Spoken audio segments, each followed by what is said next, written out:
nukubera gusapotinga abatanga amafaranga kurusha abanyempano. Broski kankurabure man. Ngiye umunsi ndumva nshaka kubanera bose nkabanera fo. Kankurabure neza urumva man. Uzafata umupeti nka ori mango wirirwe muri uretse ko ari kanone nyine zazi dashaka ko tuzamuka twa dufite imizigo bro. Imizigo iyo muyijyanye nko kuri radio, kuri televiziyo, kubitangazamakuru bitandukanye. Ubundi bababwira ngo iki? Kuko njya mbona abantu benshi bari gutigita imihanda ugasanga umujama afite alubumu irenze imwe ariko nta n'umuntu umuzi. Byaba ari byo biza bikagira ingaruka kuba music nyarwanda. Ubu ngubu tubyemera umwaka urangiye ndi mu bantu batajya batinya kuvuga ko umwaka urangiye nta hit dufite. Abarundi baradusize bameze gutya. Ubu iyi ni industry yo mu Rwanda, iyi ni indundi.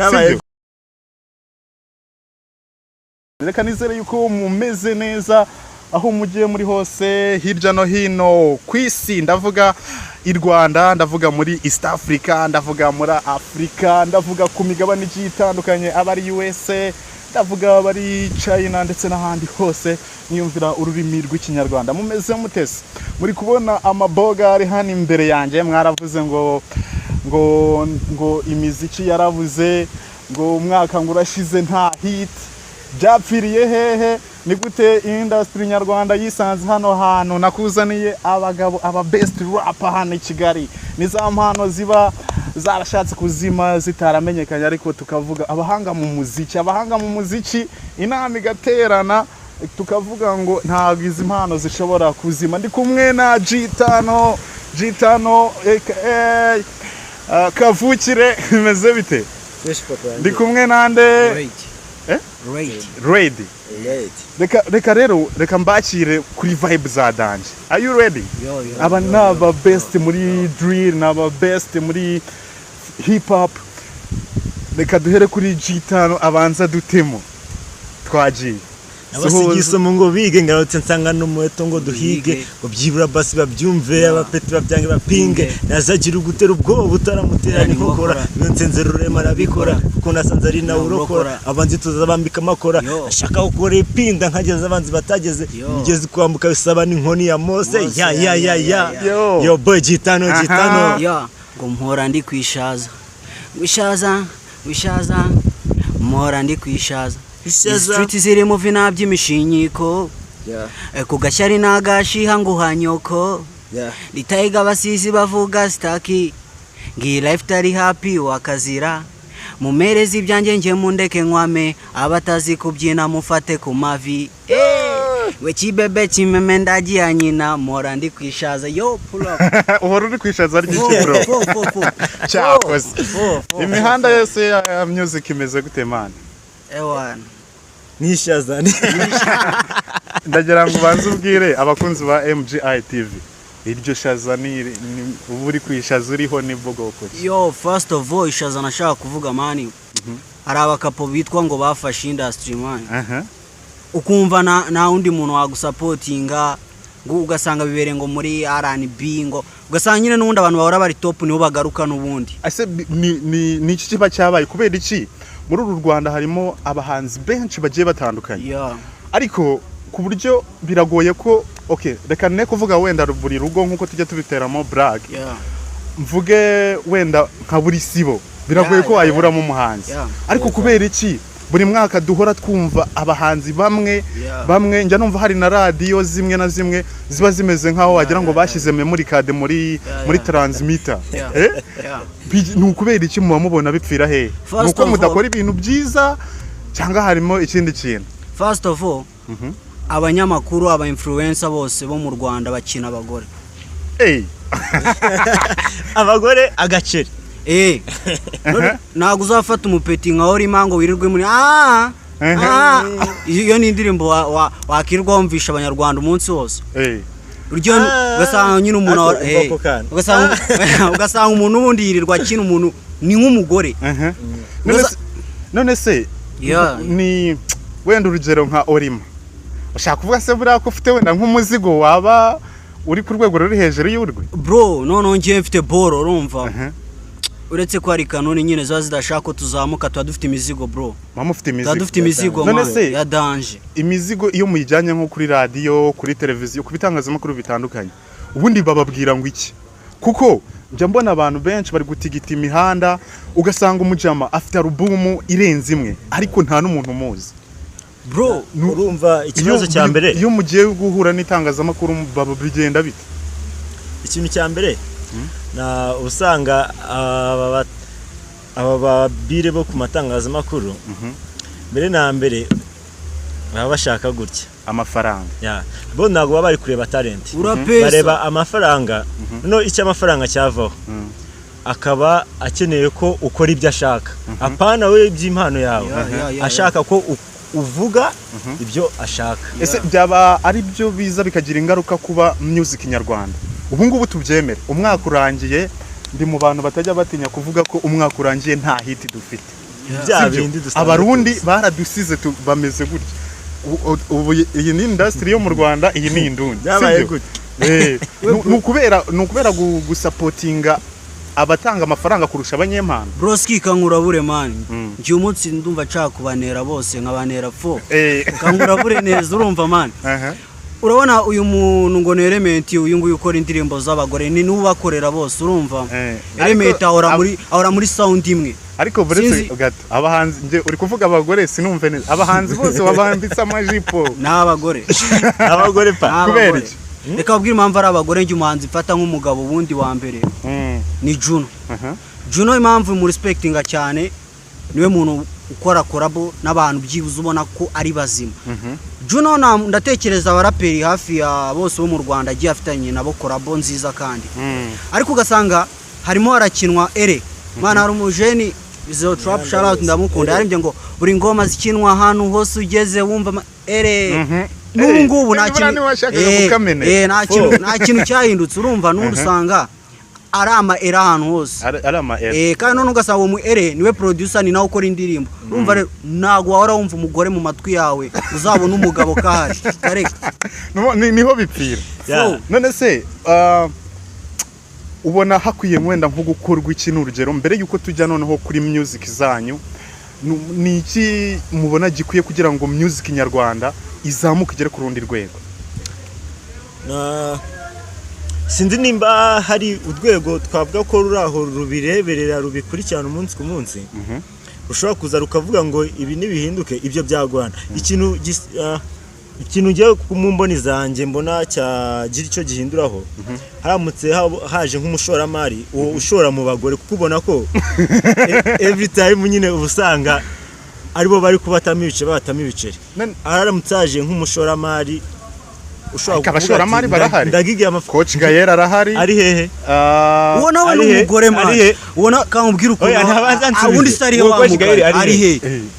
Ntabwo mumva hit erakorera he? Ere ubu ngubu nta gakiri muri 155 ari gukora uba abahe. Ariko noneho Coach Gael wivuga ngo bari hehe kuko ari gukora ari gusapotinga abahanzi benshi. Harimo Bruce Melody, harimo Roskana na Eren ndetse kuri zira ndirimbo ze yaramo promotinze. Harimo Kenison. Hari gufasha abahanzi benshi. Babaki? Reka nanakura buri kindi cyo kuvuga ngo Coach Gael ngo no umukire. Ndabyuba yenda no umukire pe. Ariko reka nkubwire ikosa akora. Kamubwire ikosa akora. Arya ibiryo atatetse. Bruce Melody yamufashe n'undi ari umustar. Ariko by the way yanamuhaye respect muri interview iherutse. Yamufashe ari umustar urumva. Element n'undi muri country record yari umuntu wa danger urumva. Mbwira umuntu Coach Gael yakwiye ku cyaro. Amuzana uranyibukije. Ubundi mubona hari ari yihe difference yajemo kuva ere avuye muri country record aje muri 155 AM. Ko nje mu mboni zanjye mbona music isa nkaho yasubiye inyuma ugereranyije nuko byari bimeze kirimo hari. Nta kintu kigeze mubone ko ari ushobora kuvuga ngo twahinduye umwengemo hano mu byukuri wasoma wowe nk'umuntu warusanzwe ubuzi ukabona ahindutse iki cyapa gusa akayoga kakiri kakandi n'ubundi ibyo twumvaga mbere ni wa mu ere wakoraga Bruce Melody kugeza n'ubu niyo tukiri kumva nta kintu kize gihindukaho kubera ko yaje ashyira imbaraga muri bya bindi n'ubundi byari bisanzwe byarakandamije gukandamizwa byaturutse n'ubundi muri bandi bashoye amafaranga bwa mbere ntibabe bayashyira mu mpano ahubwo bakayashyira muri ba bandi bafite izindi gahunda bakinana. Yes, birumvikana. Noneho reka dusubiye kuri uno mujama yavuze ngo afite ishaza ngo uyu munsi arashaka kubiherera. Bombo Clatina de. Ubona uretse Element. Ubundi ubona hari undi mu producer uri ku rwego rwo gukompita na Element. Njye mu bundi mu producer wa mbere Broski. Producer wa mbere ni Kina. Bamwita Kina Beat. Kubera iki? Baza kubera iki? Arengere. Reka mubikubwire. Kambi kubwire. Impamvu nahita afite nuko atari umugore n'umupapa. N'umugabo. Nuba ngo aba papa muri no music ntago baboneka. Kubera iki? Impamvu bataboneka. Harimo n'aba papa bafite amafaranga bakabaye music yabo iri hejuru. Ndaguha urugero. Hari bano ba Riderman. Ubwo ndi kwibanda kuri hip hop kuko ari yo mukora. Hari ba Riderman, hari bano ba Bulldog, hari ba Kalifan, hari ba tukiraho ngira indirimbo ya Kalifani uri gutekereza uyu munsi uri gutekereza bakakanya utekereje ubu ngubu ndi gutekereza ubundi si indirimbo ya Kalifani zini ni nyinshi ngiri uri gutekereza iyo uri kumva muri mind yawe vuba ukumva yarafashe hit yarakoze hit too much ya All Star ni All Star ndashaka ya Kalifani nyine umva yakubise hit ukavuga ati aha aratwemeje power iririmba mu chorus ya muri ya minsi ya kera tutarakandamizwa ndayishaka ubu ngubu Broski Kalifani yarakabirije reka ngiye anga mite nkuhindura nawe ubirebeho Kalifani yarakubise arakubita izi ndirimbo zacu nyine z'abapapa ariko yazana boro ye ku gitangazamakuru kubera ko nyine ari umupapa kandi bakeneye baba ugasanga baramugaramye nyine tu ariko je ndi yakoze ya boro iri mu njyana imwe nizaba abandi babe batekereje ko ari kugenda basanga hoya ariko Kalifani ashobora kuba bari batekereje ko ari kuza basanga iyo boro iri mu zakoze muri iyi minsi Govinda we muri no minsi biri no guhwihwiswa ko hari ukuntu umugore ari kumuha ku mafaranga ubwo reka nkubwire urumva umugore mukuru urumva ubayobya bose ni ere kukiri kumushinja ariko arakora iki ngira ikintu yakoze ngira umuntu Element yazamuye ariko numbaza Juno we yazamuye ndamukubwira ngaho mumbwira France Mondo ngira umuntu Element yazamuye mumbwira ngati umuntu ari hasi Element aramuzamuye kuko ere ni producer ere ntago ari promoter ni n'umuhanzi yitwa umuhanzi ariko ntago ari umupromoter hari ibintu nyine hari ibintu mugomba gusanga yamaze gukora akazibika ntazirekure z'abapeti banjye zimaze igihe kingana iki ariko muranyibukije nanone katugaruke kuri kano kana bivugwa ko bamwe mu ba producer bakomeye iyo umuhanzi ukizamuka ukishakisha bamukoreye indirimbo ngo bayimuhera igihe bashakiye ku buryo ushobora no kumara imyaka irenze barabanza bagasohora ibyabo bigakora ibyo bikora iyawe bakazayigura igihe bashakira muri make no music naguha urugero rw'umupeti wanjye tuzabifatira umwanya nkuzana umupeti wanjye yari akoze indirimbo zacu z'abapapa babona ni sawa baramubwira ati ariko waza tukagusapotinga tukagukorera muri iyi rebo isa naho izwi ubwo yari yajyanywe n'umuntu mugenzi wabo kuko yabonaga ko hari ukuntu turi kugenda tuzura umutwe gake yaragiye baramubwira ati izo ndirimbo zawe yari yakoze amaduri afite amaduri ameze neza kuri YouTube yakoreye kwa Kina Beat niyo mpamvu na n'utu kikuvuga ko Kina Beat ari mu producer wa mbere twebwe twemera umupeti boro azikuraho kubera ko baye bamaze gukora track yarangiye igeze kuri level barimo bashutinga video boro yakaba yarasohotse mu kwa 12 kwa 2024 bro boro bagenda bayicuma bavuga ati izasohoka mu kwa kabiri habayeho akabazo diske ngo zigira ibibazo ngo turacyari kongera kubisubiramo boro izasohoka mu kwa kabiri turi mu kwa kangahe turi mu kwa 10 hanyuma ngiye kubaza buri muntu ku giti cye reka tuve noneho kwishaza wa mugani kuko iyi industry byo tutihagazeho irimo umwanda mwinshi. Jewe ndi mu bantu njya nifuza ko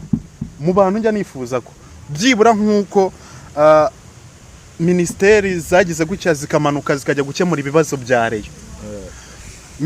Uko ministeri leta yagiye imanuka ikajya mu bibazo bya football, ikwiye no kuza bakwiye byibuze kohereza abantu baza no kureba ikibazo kiri muri industry ya music, kuko abahanzi benshi bakizamuka bafite agahinda, abantu bakunda umuziki bafite agahinda. Twishwe n'agahinda, ntago dufite agahinda bro. Broski kankura bure man byo bakakanya ngiye no kurekura penibero mu gospel ngo tewarifata agataka bakama miliyoni ako ngenda ataka avuga ngo elementa bari kwica umuziki ugasana n'ikintu bari kubikora bari kuri video gusa bakigenda ngo urahari marabwisha. Mubona ubu hari amahuriro y'abahanzi, hari abayobozi bashinzwe abahanzi mu Rwanda, harimo nk'Intore Tuyisenge niwe ukuriye abahanzi, sinzi niba bari bamuhindura. Mubona hari ikintu afasha hari ikintu bafasha kubyibuze kuri uru rwego rw'abahanzi bakiri hasi bagikeneye kumenyekana, bagerageza kuzamura umutwe bakamuzi ahantu wamushakira wowe wamugutuma wamuzana. Njerega ntago ndi umuhanzi hano ndi umunyamakuru.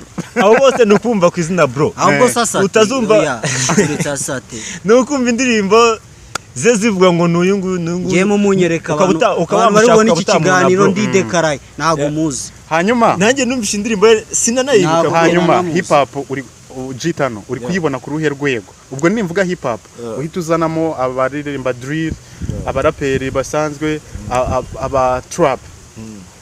Uri kuyibona ku ruhe rwego ugereranyije n'indi miziki n'izindi categories za music hano mu Rwanda. Muri iyi minsi hip hop ntago iri kugenda ngo ntago iri kugaragara kubera bya bibazo twahoze tuvuga.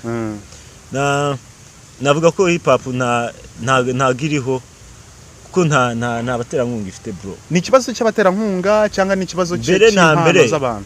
Impano zirahari pa. Imirongo nitwatanye tuwukoma konye tuwukubite za wisara ntizihari. Imigisha ntiri mu mastu ibiki amayipi arahari, twanditse ama album bro turarambirwa. Ariko ugasanga nkoze track ya mbere, nkoze ya kabiri, ndaje kuri radio imwe unihirinze nabuze umuterankunga na nkiringa ku duce yatwanje nakwataka radio bakabwa ati sewe ati turaje abo twaza tuvuga baza bagucaho umunsi wa mbere wa kabiri wa gatatu. G-Tano sorry, hari radio mu Rwanda ngiye nashobora no kujyana indirimbo yanjye. Hari radio ihora ikina abagore ntarumva ikina n'umuraperi n'umwe. Ibaze radio ngishobora kukurangira sheri mutaziranye yarangiza kana gukina n'umugore nta mugabo wayo.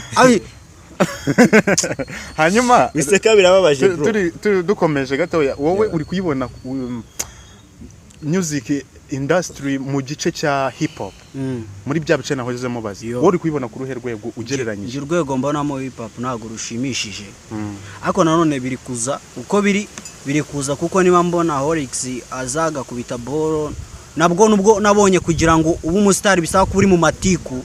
Ura Horix yazamutse kwera battle ye na Keve, urumva ra battle ye na Keve itaza kwa Horix twari bumenye irandirimbo ye yakoze sinibuka neza, ariko ari boro yakoze ira trending nayo yonyine nzi, urumva.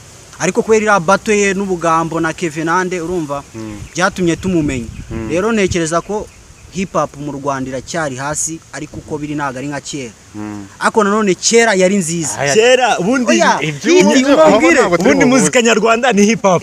Ni hip hop. Mbere tuki ubundi ngiye nakuze numva amasugi bikiza ubere kuvuga ba ambassador JC ba JC ba Bulldog Tough Gang cyane. Mu gihe cya Tough Gang hari no deruka kumva umuziki bro wa hip hop. Ni iki kintu ubona bakoraga kuki mutari kwigira kuri bari abakuru banyu ngo ibintu bakoraga namwe mu bikore mumenyekane? Kuko ahanini nubwo kuri iriya generation bo bakoraga ku buryo bwose, nubwo bangaga kubakina indirimbo ibihangano byabo byaramenyekanaga. Erega kirya gihe basa naho aribo bakoze umuziki bwa mbere, kuko nibo twamenye bwa mbere. Impamvu bamenyekanye nibo bari bahari bonyine, baritinyutse barakora bakora ibintu byabo aribo bahari biramenyekana. kuki mwebwe noneho mutari kwitinyuka namwe ngo muhangane mu izo ntambara Irondo ryivanze oya reka umva nkurabure man umva nkurabure impamvu guhangana na n'ubu turi guhangana ntago twicaye koze yaba ntari guhangana ntago nakabaye ndi hano impamvu ora boro ya beat kira ngo mutubwire uko byapfuye tumenya aho byapfiri umva babwire rero uko byapfuye byapfuye umunsi tubona abanyamakuru nka Sabe bahora batumira abagore bari kurira byapfuye umunsi yago yigira Uganda ari wazanye ba Bruce Da Fest urumva byapfuye umunsi tutagira ikinyamakuru gikina hip hop ese ko yago ari mu bantu bagerageje kuzamura abahanzi Big Energy respect kabisa abahanzi bagiye batandukanye mubona u Rwanda rwarahombye iki kuva yago yagenda guhomba rwahombye ibintu byinshi nimba nawe ubizi ko ubyivugira ko yazamuraga impano nyinshi ubu ngubu hakaba hari abantu bazamura abo tutavuze bitewe n'ikintu runaka kandi yazamuraga impano ariko hari abari kutuzanira ibyabo abagore hanyuma urumva nta kuntu tutahombye umuntu watuzamuraga impano adahari kuko twamenye Bruce The Fest kubera yago The Big Energy ariko akigenda se turacyabumva urakora boro yawe wihirinze ukayijyana ku kitangazamakuru ngo dushaka ngo dushaka hanyuma tukiri kuri ibyo ko ni byinshi tugiye gutinda kuri icyo kintu ntago umwanzuro twaza kububona kubera ko harimo ibibazo byinshi yereka ngo umwanzuro reka twongere dutabaze abantu bavuga rikijyana aba bantu ba Scovia ba Kenisi n'abandi mwagize ikintu muvuga ikintu mukora nubwo atari izo content mukora ku bitangazamakuru byanyu byibuze mukwiye kugira ubuvugizi muha mukorera aba upcoming artist niko kuko depression turi kubona mu rubyiruko rwinshi rw'abahanzi ari naho benshi uzabasanga mu byo bwenge n'ibiki bituruka kuri depression z'ibyo yatekerezaga ko azabona akigera mu muziki yego wenda nubwo utavuga ko ari kintu ngenderwaho ariko harimo zimwe mu mpamvu zituma ushobora kubasanga mu bibazo bitandukanye bagezweho na depression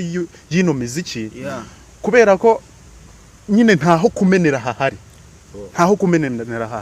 rero byibuze nibagerageze bakebure abagwiza tunga bagenzi babo Broski umva ubwira ikintu hanyuma reka kano tukarenge gatoya tujye noneho muri music nyarwanda muri rusange muri ino industry nta bakobwa noneho reka tureke bya bindi byo kuvuga ko bari gupromotinga abagore nta bakobwa turi kubona muri ino industry turi kubona Bwiza turi kubona undi ninde ari Bwiza Arine Sano ibyo aribyo byose ugiye kubara ntago warenza abahanzi 10 nabo ni ugusindagira ejo bundi Marina umunyamakuru yaramubajije kuri B&B Jato Castar yaramubwiye ati mfite umwana ufite imyaka 10 ushaka kujya mu buhanzi Marina arakaraba aramubwira ati genda umushakira isuka hinge iby'umuziki abireke kubera iki abakobwa noneho tutari kubabona kandi barahari kangusubize Gitano yenda narakubwira uko abyumva yakakubwira uko mbyumva kwanza je nawe nafite sister wanjye naye ngo mwemerere ko yajya mu muziki akakanya kubera iki uragenda abo bamuyoboke abo bande tarutabaye mu puri nta kintu bagufasha oya wiseka niko bimeze Marina nago Marina buriya yanze ko uwo mwana azamuka ahubwo nuko azi ibyo yahuriyemo nabyo azi uko kwitanga bimera none se ayo makosa muri kuyashinja muyoboke oya nago nyashinja muyoboke ariko nabyo Shanina ni nabarihe ari mubo tubona bagasapotinze bagashize imbaraga muri uwo Shanina yarabazamuye abageza ku gasonge barihe nibo babyanze nibo banze kumustari barihe indirimbo yakwinisha ruka ryari mbwira indirimbo yakwinisha rukora oya bya anyway ibyo bireke music irimo ikibazo byanze bikunda hanyuma turi gukubita tubangura dusoza iyi music tano uri seriye ureba muri kamera ureba abakurikira MGI TV Rwanda ureba abahanzi bagenzi bawe bakizamuka ureba bagafashe ureba abantu bakunda umuziki muri rusange hakorwa iki uyu muziki ukeneye abantu bari cerebro. Uyu muziki bawuzanemo abasirikare, bawuzanemo abapolisi, bigende bite? Abasirikare nago navuga ngo bazanemo abasirikare kuko abasirikare bagomba kuba bari hariya bari kuturindira umutekano kugira ngo tubashe gukora uyu muziki wacu. So ahubwo ikintu kigomba kuza ese undi nibandi uri kuvuga ngo bazanemo nibandi bazabazana. Erega impamvu ndi kubivuga buri mu artiste wese muhuye arimo ararira yo kwarika. Yego. Wabishaka utabishaka arimo ararira yo kwarika. Arimo ararira. Nabo uvuga ngo bari ku rundi level urabashaka uyu munsi akaza agakubita rimwe ejo ukamubura. Ngaho abantu tubize bakaguma bakiri bazane wowe uri kumbaza ngo bazane mu bandi. Ko tubona ibintu cyaka kumenya uwo muntu urabazana mubwire aba ikinaraza. Okay. Ububona wese ubifite mu bushobozi. Nje mumbwire ngo nubifite mu bushobozi. Ubifite mu bushobozi. Harimo abahagarariye inama z'abahanzi. Yego. Harimo abanyamakuru bakora ibiganiro by'imyidagaduro. Yego. Erega bibaye ngombwa sibyo turi mu gihugu gifite umutekano igihugu gishaka ko impande zose categories zose zitera imbere ariko nimba buri muhanzi ari kukubwira ko category ya music iri hasi leta nk'umubyeyi wacu nayo yadutabara.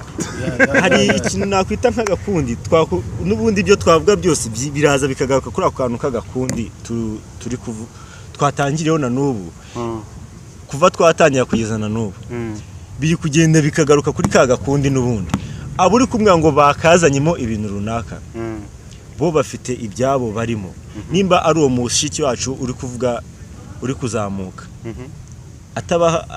adatanze uwo mupuri ari uwo munyamakuru ntago ari bukina indirimbo ye ari uwo mushoramari ntari bumushyemo ibice bye kuko ikinyejana tugezemo nago ndafata indirimbo ngo nshutingishe telefone ugomba kuba ufite kamera nziza ufite location ya fresh kugira ngo ukore ikintu kizima kiragenda kigangana na USA kigangana na Niger. Ubwo ibyo ngibyo ku muntu kizamuka akeneye umutera nkunga. Ubwo umutera nkunga rero we afite kugira ngo umubone arimo niba uri umukobwa arimo aragusaba umupuri. Niba uri umuhungu ari kugusaba kuba umugore kandi uri umuhungu ugiye kuba umugabo akagusaba guhinduka umugore. Ubwo ntimushaka ko hari ibintu bitandukanye bro. Ubwo ntimushaka kubahindura abatinganye ku manywa aho uri kwerura aho kuri kweruga kabye.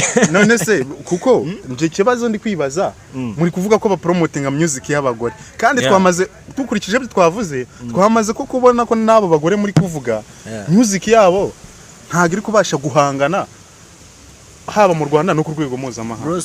Mu Rwanda arazwe twavuze tuvuga ngo sibyo uno mwaka urangiye nta ndirimbo byibura ya trendinze byibuza amezi abiri ntago byakunda kubera ko ni cya kintu kimwe kidahinduka.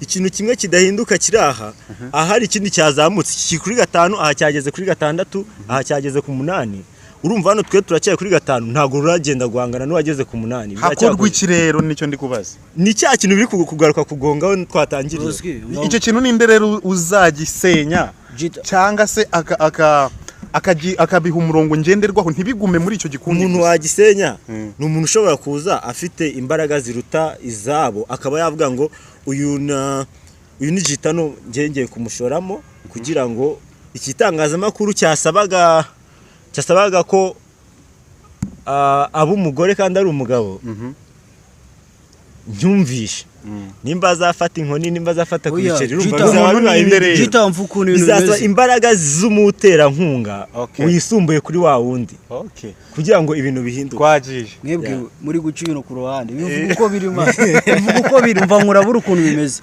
byubaka kandi umujeni muri inoti yanjye ya 80 bitewe n'ibyo ukora sibyo cyangwa bitewe yenda n'akazi ukora sibyo ngiye bitewe n'urukundo nkunda umuziki man na talent niyumvamo muzi indirimbo yanjye sibyo wewe umunyamakuru wihembwa magana angahe kuko wazamuye impano ariko urashaka nkongere na yanjye mpembwa kugira ngo ugire ute kugira ngo unkine. Ibyo si ruswa. Ruswa zirahari man.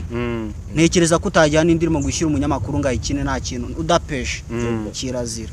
Birasaba peso byibuza se bigasaba guhinduka rero byibura bubahe hari ikibazo kimwe turi kwibaza byibura ibyo bintu biri officiel ku buryo ubuzi ngo ujyanye indirimbo ku gitangazamakuru bazanye n'icyumweru ndishyuraye bazanye n'ukwezi ndishyuraye kuko ahanini usanga ibitangazamakuru byinshi baravuga ngo ibihangano babikinira ubuntu kuri cameraman yes hanyuma mukaza mukavuga ngo ariko ngo iyo dushiriye indirimbo umuntu ngo baduca amafaranga hanyuma iyi nyine mwebwe none se ikibazo icyo nshaka kuvuga ni nabonye itike yo kuza kubivugira none nabuze iyo kujyana indirimbo kuri icyo gitangazamakuru hanyuma nyine biraza kugenda gute muraza kwemera iyo ruswa muyitange leta yirwanya ntago twebwe twatanga ruswa cyangwa se kubera iki mutari kudarapa abo banyamakuru niyo mpamvu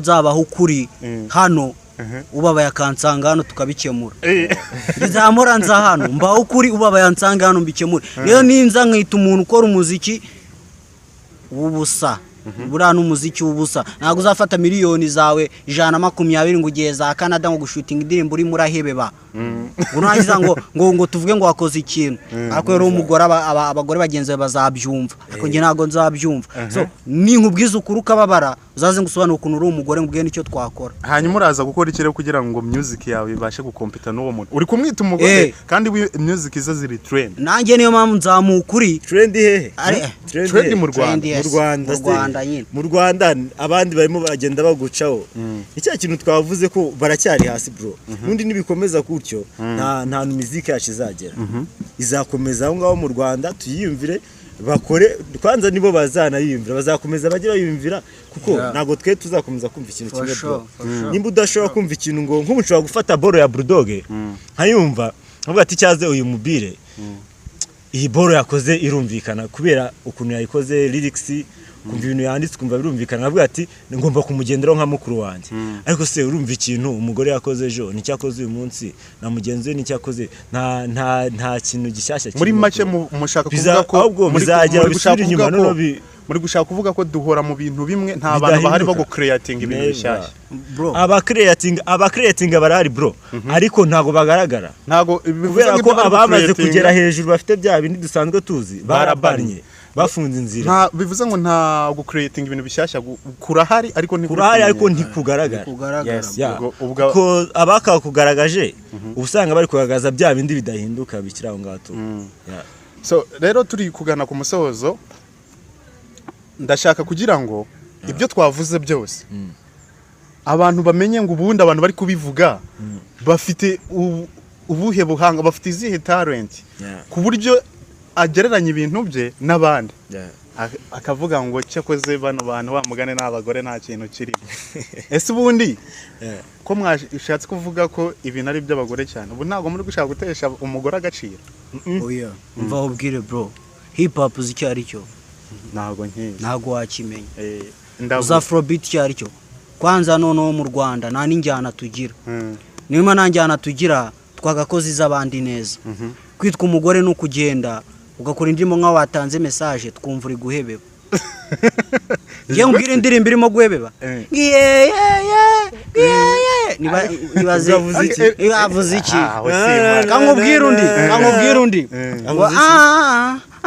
wagira ngo sinzi ibintu arimo bro kandi iyo ndirimbo ifite miliyoni uwo muntu rero ndashaka umukome ubona ubaka kanya mukome ndashaka nkubita imirongo kuryo mvuga ngo wamugane kwa yandirimbo kuko bari guhebera urashaka umukome nkubita gapera umukome Roski uriya reka nkubwire ikintu utazi ngiye kumukoma namukoma urumva namukoma pe ahubwo buriya iyo umbwire we ngo freestyle uko bishaka umbwire ngo ngume umva umbwire ikintu leta yarwanyije man nta mugabo ugikubita umugore hoya bro nta mugabo umva umbwire bro umbwire nta mugabo ugikubita umugore nta murapero ugitokingana n'umuntu wirirwa uhebeba murapera agira na beef n'umuraperi mugenzi bakabikemura mu muziki ngaho nkubita freestyle reka kumukoma nkubite freestyle yo ngo mayeri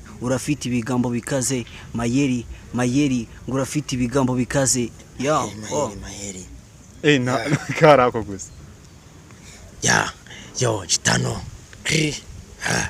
uracyategereje ku mihanda makomeza ivazimba ari kurambataye ibikari abambanjije bashona kuzo nkina barwara imitima bajya muri koma abanzi babonye no kubikorwa baterekana nizo kavukire zirwaye indwara y'ubukire nizo zirari birari imihanda amafege ku munwa nizijya zirekura ku bya pibaba barikora ijoro namanwa babikora zivazimba haye n'umukoro bagenda bakurema amasomo basome no kubyo batamenye ibyo byose bishinjwa kavukire bana mwita Gitano hanyuma kuri uretse kuba umuhanzi wenda bizi kuri na producer uri kubona production nayo ifite ntago nshaka ngo ujye kuyisesengura bwo kuko byatwara umunsi wose nayo uri kuyibona mu rwego nk'urwa music ibibazo birimo no kuba tutari kubona aba producer benshi bari gukora tukagumya twumva ibintu by'abantu bamwe ku maradiyo nk'uko twahoze tubivuga nabwo ni ikibazo cyo kuba abo hejuru baragezeyo bakabana na abaproducer bamwe namwe kwa mutabumva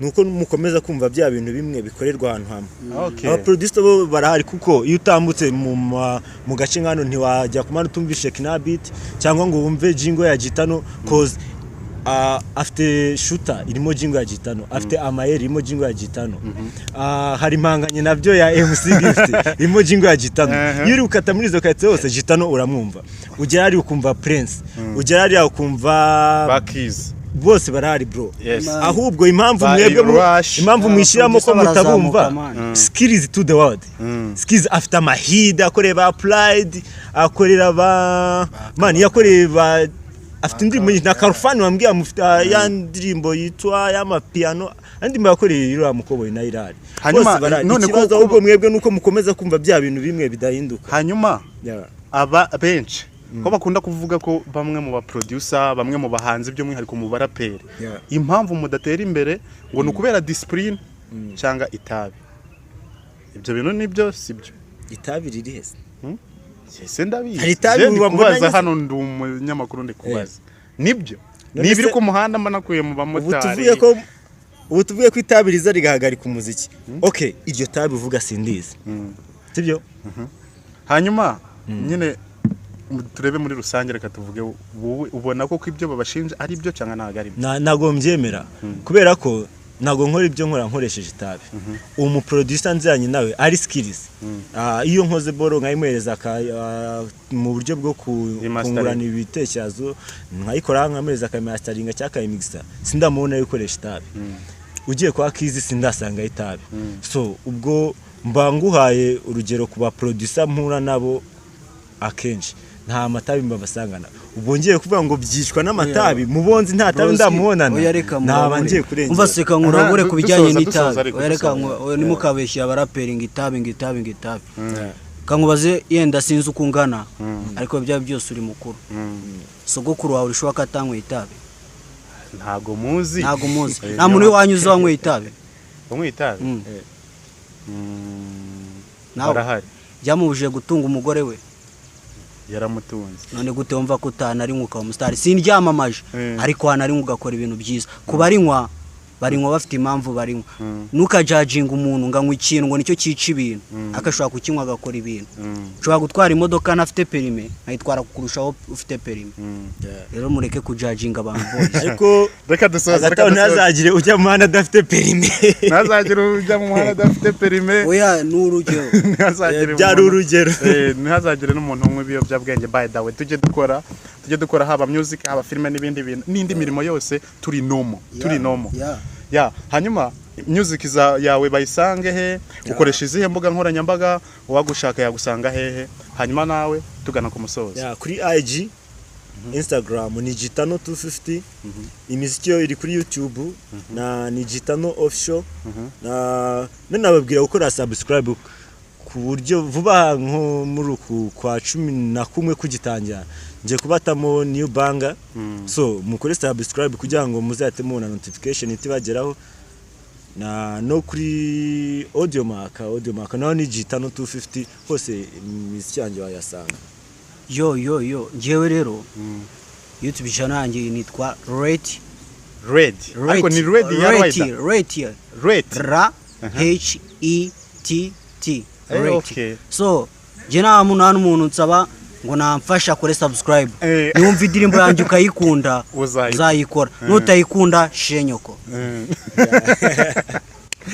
Ewana reka mbashimire ewa Dread ariko nyene murampa nari nkinze kubashirira ku kiganiro byabo bitagora abantu baze nibarangize kureba ikiganiro banazireba hanyuma mutubwire muri comment niba koko mubona bano bantu ibihangano bafite biri ku rwego rwo kwita abandi bahanzi kari abagore nagaruka bita nibiriho nibiriho